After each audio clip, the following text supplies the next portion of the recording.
Back on the show now is Isaac Dulgarian, who's coming off a round two submission victory at UFC Vegas 97 this past weekend over Brendon Marotte. Isaac, how you doing?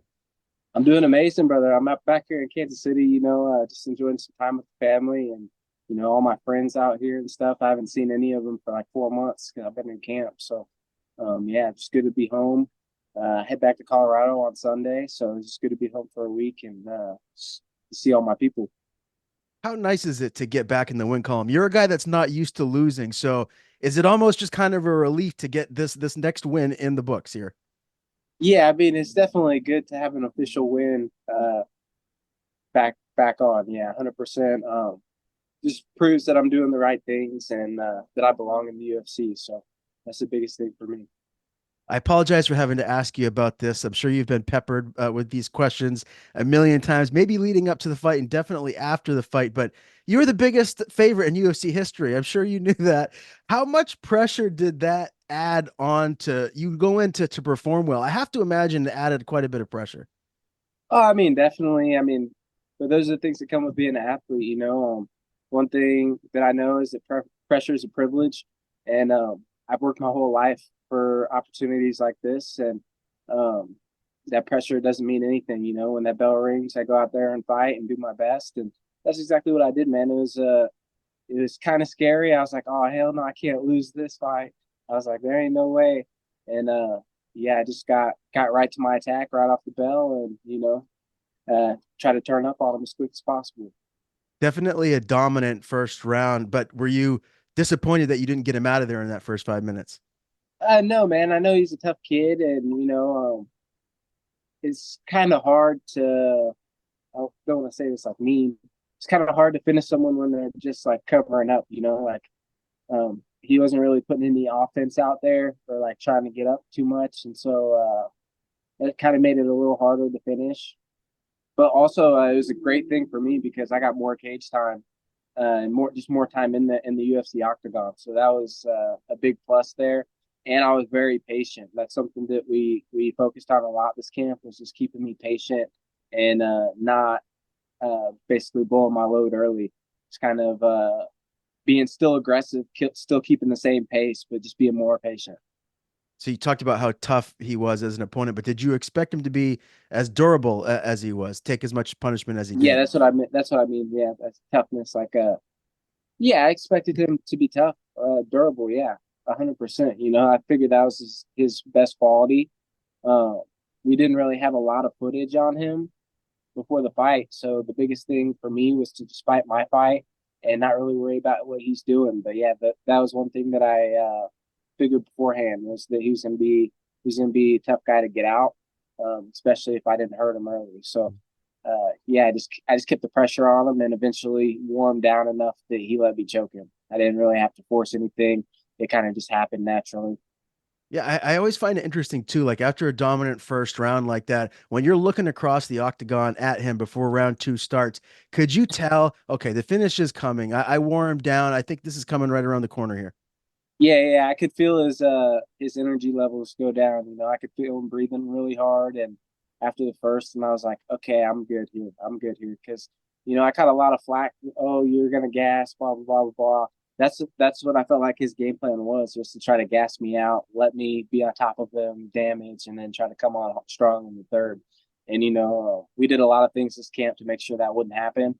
And I think my patience and was a big part of that. And then just being able to keep the same pace that I've always fought at for 15 minutes was a big deal. Did your corner basically just tell you going into that second round, just keep doing what you're doing? Was that their advice?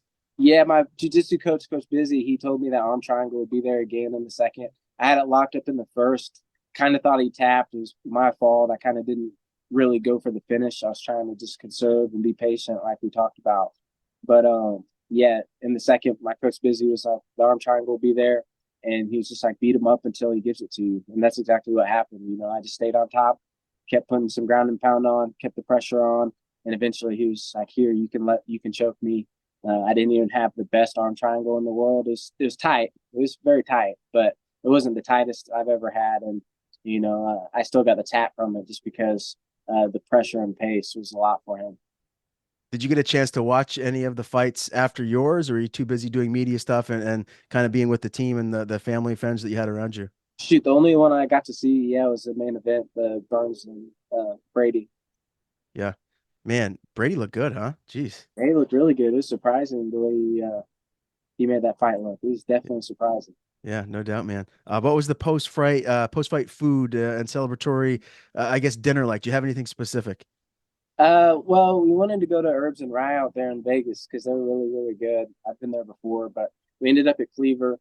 Um, and yeah, steakhouse, got some good steak, had an old fashioned, and then my stepdad showed up. I hadn't seen him in about 3 years, so I already knew I was gonna cry, and so my whole team watched me cry. It was pretty funny, but um, yeah, it was a very good time. Had an old fashioned, got to see my stepdad eat some good food. It was definitely just a blessing to um, have victory and be able to do that stuff. Is that one of the more memorable moments that you feel like you've had since you've maybe turned pro? Yeah, yeah, just having him there for my UFC fight was a big one because he'd been in a few of my regional fights, and he hadn't been able to make it to the UFC fight. Now he just got out of the military.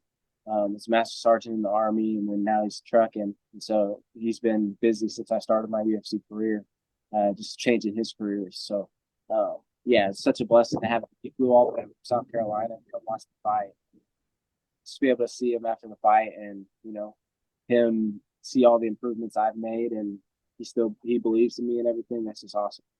Very cool, man. Well, again, congrats on the win. Now, this was your third fight inside of the UFC octagon, so I'm guessing that you have one more fight left on your initial deal. Is that correct?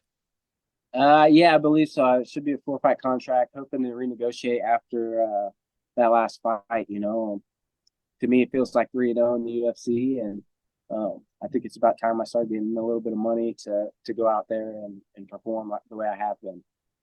What has Jason House told you just about, a new contract coming? I'm sure you want to put pen to paper before your next fight. I mean, ideally, we haven't really spoke about it too much just because I'm back home right now, just enjoying time with family and stuff. But next week I'll be reaching out and trying to figure out what we're looking at, who we're looking at, things like that, and just figure out what the next move is for me. Time frame. When would you like to jump back in there? Do you think your fans can expect to see you before the end of this year? Shoot, I mean, I'm healthy, so that's definitely a possibility. I got some things I need to go adjust a little bit, but yeah, I think we could possibly get one more in at the end of the year, like December or so, and then if not, probably early next year, February, something like that. So I think that would be ideal for me just to go because like we all know, I'm still green, I'm still growing, and any time off I get, I come back leaps and bounds better. Um, yeah, so I think for me, it's just about getting the experience, like I have been, got more cage time this fight, and then get more experience in the gym, more practice, and I think we'll just see levels every time I perform. So I guess just based on like what you're saying, it would make more sense for where you're at in your career to have a full camp leading up to a fight rather than taking a lot of these short notice opportunities that fighters get. I mean, ideally, but I'm always ready for a fight. Like I'm never out of shape. I'm never too far away from weight to make it. So the UFC knows they can call me, um, and I'll make weight. So it's just really about finding the right opponents and winning fights. That's what it comes down to. Do you know what your weight is like today, right now? Have you stepped on the scale? I'm light, brother. I'm light. I can make weight in 2 days. Okay. Wow. All right, very good. I see you got the Venom, the new UFC shirts on. I got one for the man cave wall here when I do my interviews the other day. They fit kind of tight. Can you confirm that? You kind of have to size up if you want it to not look like spandex on you. Well, I'm pretty skinny, brother. I'm pretty skinny dude, so I wear a medium. I think that's normal. I think they're fairly true to size, at least on me. But I guess your body type and build probably determines that. So Okay. uh, I don't know. I think they fit me personally very well. Yeah. I just got to lose some weight, I think, man. I'm trying to get back down to that like walk around weight. Like 185 is where I need to be. If I can walk around there, I'm good. Yeah, yeah, that sounds amazing. Healthy, That's right. strong. Obviously, Isaac, you're known for your wrestling, man. Again, another very impressive wrestling dominant performance. Is there anyone in the division right now that you feel like is on par with you in your wrestling? Someone that you kind of eyed, thinking maybe down the line would be like a good test wrestling wise? Like they can wrestle with me. Yeah. I mean, there's guys that have good jujitsu and stuff like that for sure. Um, Probably the best wrestler in the division, I'd say, is Masvar. Uh, but again, I think I'm the best wrestler in the division by far. Uh, I think I'm one of the best wrestlers in the world, to be honest. I never got the chance to show it in college, but if you know me, if you grew up watching me wrestle, you got those people know what it is. Like if you grew up around me, like Bo Nickel, for example, me and him used to wrestle all the time when we were kids, bro. Like my grandpa and his dad were always talking at tournaments, and then they'd send me out there to go get slaughtered by him when I was just starting wrestling. And then eventually the matches got closer and closer and closer. But so I've wrestled everybody. I know what it is, and I know where I'm at there. Do you feel like if you had just a straight up wrestling match with Movzar that you'd beat him? Yeah, yeah, yeah. American wrestling all day, baby. So you're the best wrestler in the division then? I think I'm the best wrestler in the UFC, period. But uh, you know, it we're fighting. It's not just wrestling anymore. So, but my style translates over to MMA very well. Like my last opponent, he was talking about, oh, he's just a college wrestler. Like he doesn't have MMA grappling. Actually, I'm better at MMA style wrestling than normal wrestling. It just fits my style better. I can be meaner, more aggressive, than there's less rules in fighting than wrestling. Yeah, I love it, man. What a great answer. I want to talk a little bit about this weekend's card. It's UFC 306 at the Sphere. It looks amazing, man. Everything that Dana White and the UFC is doing, it looks incredible. How excited are you to watch this? Oh, dude, I'm so excited. I wish I was fighting in there. The place looks amazing. Um, how they're changing the themes and doing like the walkthrough thing. That's going to be amazing. I can't wait to see it.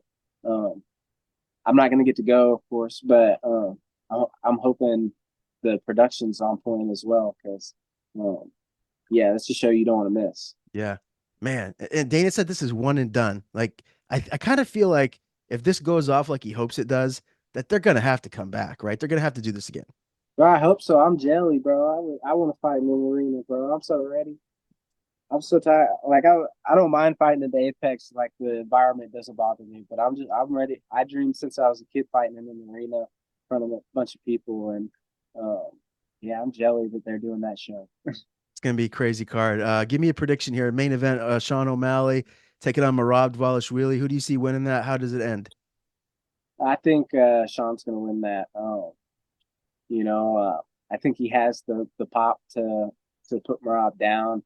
I think he has the distance management and range management to do it. And Marab's a tough guy, and he's not going to go away. He's going to keep coming. So, uh, I think, I think, I think Sean can in the fight because he's a sniper, and I think he might catch Marab coming in. But if that doesn't happen, I think it's going to be a great fight to watch. And I still think he'll pull out a decision, but uh, yeah, I got Sean on that one. I'm with you as well. I also wanted to get a pick for Brian Ortega, Diego Lopez. Were you leaning on that one? Oh man, I'm gonna go Diego Lopez on that one. I love Brian Ortega. I love his style. I love how he walks around, how he handles himself in the world. But he's typically a slower starter, and Diego Lopez is very, very fast starter. I mean, round one Diego Lopez is almost like round one me. It's a lot to handle. So yeah, I'm gonna go Diego Lopez. I think he might catch Ortega slipping early and just get ahead of him. Okay. So do you think this if this was a 5 round fight, you'd lean towards Ortega? Yeah, yeah. Okay, that makes sense. Especially after his last performance versus Dan Ige, you know, homeboy, and I can't really talk shit, but he was getting a little tired. I get tired, so uh, but I definitely would 5 rounds. But I think Ortega just has that championship experience, and he's been through all the tough waters. He's been tested, and I just feel like Diego is very good the first round, and then starts slowing down a little bit. You mentioned Movzar earlier. He's fighting Aljamain Sterling October 5th. I'm really excited for this one. Obviously, Aljamain, former bantamweight champ, now up at your weight class. Do you think he beats Movzar, or are you going Movzar there? Um, man, see, that one's tough. Because Aljo's not a bad grappler either. Like he's very good. If he takes your back, you got a big problem on your hands. You know, I'm gonna go with Aljo. I don't think Musfar can strike with him. I think Aljo's striking is probably a little better. Uh, and then, I mean, I could see Musfar getting on top and holding him down for a while, but I don't think that's gonna last for the length of the fight. One last fight pick I wanted to get from you, Taporia Holloway, late October. Can't wait for that one, man. Do you have a pick for that fight? I don't know, but I'm so excited to see that fight. That's like my number one fight I want to see. I'm gonna go with Holloway, man. I grew up watching Holloway. He's been tested in every facet of the sport. I will say though, Taporia could be the first guy that we see knock him down.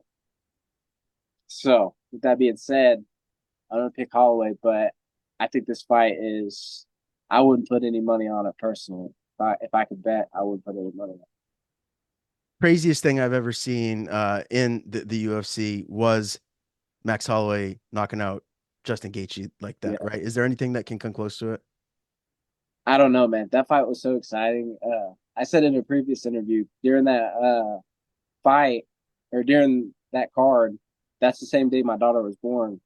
And so she was born, and then the main card started, and my lady Alexa and my daughter were sleeping in the bed, and then Max Holloway and Justin Gaethje come on, and I'm on the edge of my seat. I'm like laying in the little hospital bed with them, and I'm on the edge of my seat. Exciting fight overall, and then the last 5 seconds is utter chaos. I jumped out of the bed, woke up both my girls. I was freaking out. I was like, I cannot believe that just happened like that. That was like one of the best moments I've ever seen in a fight. Yeah, incredible, man. I feel the same way. So I saw on your Instagram that you took your daughter, and is it your wife or are you married yet? Not married yet, a girlfriend. Okay, but I saw you guys went to UFC Denver. What was that like? And I saw the baby had the earmuffs on. I know that must have been challenging with how loud it gets. How was that experience like for you as a family? Bro, it was awesome. My daughter loved it. We took her to a Zach Bryan concert too already with the same headphones. We bought some really nice headphones for her, and um, she slept through most of the concert. And then for the fights, she was up watching them. The UFC actually gave us some awesome tickets. They put us in like the first row. I thought they were about the best seats in the house, so I was super happy. The perfect eye level view of the cage, could see everything, and yeah, it was just a great night. It was great to have my family there, and everyone was watching the fights. And then the Drew Dober fight was crazy. I was like, this is wild. I was like, these guys are freaking psychopaths out there fighting. So it was an awesome night. Yeah. Do you guys have anything planned? When you have some downtime now, are you going to do anything, get away, or do any trips, or is it more just kind of like lay low, stay on the grind, get ready for your next fight? Man, I would like to do some trips, do something cool. But I think I'm just gonna stick in Colorado and ride my dirt bikes for the next like 2 weeks. Uh, I got this little cut. I gotta let heal up a little bit before I start training. So, uh, yeah, I'll probably just be on my dirt bikes for the next 2 weeks, and I'll still go into practice and watch, and probably hit the bag, get my own sessions in. But I'm gonna spend some time riding and just enjoying nature a little bit, and then get right back to it.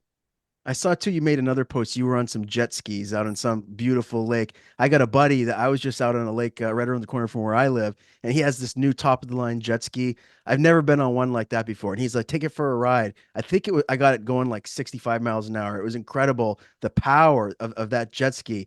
I had such an adrenaline rush. What is it like for you getting on there? Can you compare it to making the walk to the octagon, or is that not a fair comparison? Oh man, so jet skis are they're fun, bro. The ones I get are like smaller skis in production. So they don't go quite as fast as 65, and some might hit like 55, but regardless, that's fast on water. It feels like you're going like 80, 90. Yeah. So it's fun. But yeah, man, I kind of that's like my time to be free because I'm like I'm not gonna get hurt. I get punched and slammed into things all the time. I'm like slamming into the water is no problem, So I kind of just kind of ball out and have a good time, freestyle it out. But I'm out in Colorado now, man, and there's so many damn rules out there. I always get in trouble when I ride my jet ski. I gotta bring it back to Kansas City because I don't get in trouble. They tried to write me a ticket on my birthday for turning too fast on a jet ski and jumping it out of the water on my own wake. And I was like, that's crazy because I'm not even near any other boats. I was like 250, 300 yards from the closest boat, and they still came up trying to give me a ticket. And I was like, this is crazy. Did you get the ticket or did they let you No, get they off? they didn't because they made up. They're like they're saying you can't turn too fast and jump your ski on your own wake. But when I looked at the laws, that wasn't a law after the fact. They just were trying to be like, "Hey, man, don't do this on our lake." Yeah. They're just making up rules. That's Colorado for you, though. They were just flexing a little bit, right? Yeah, yeah, they're just flexing. They came in hot too, boy, on the police boat. I thought I was done for. Well, I'm glad you got out of the ticket, man. Isaac, great talking to you again, brother. Excited to see you back in action soon. Before we do get out of here, you talked already a little bit about maybe when we can see you next, but is there an opponent that you have on the tip of your tongue, someone that you feel like would make sense for your next fight? Shoot, man. No, I need to go watch the rest of the division and kind of see where I'm at and kind of see who's around me.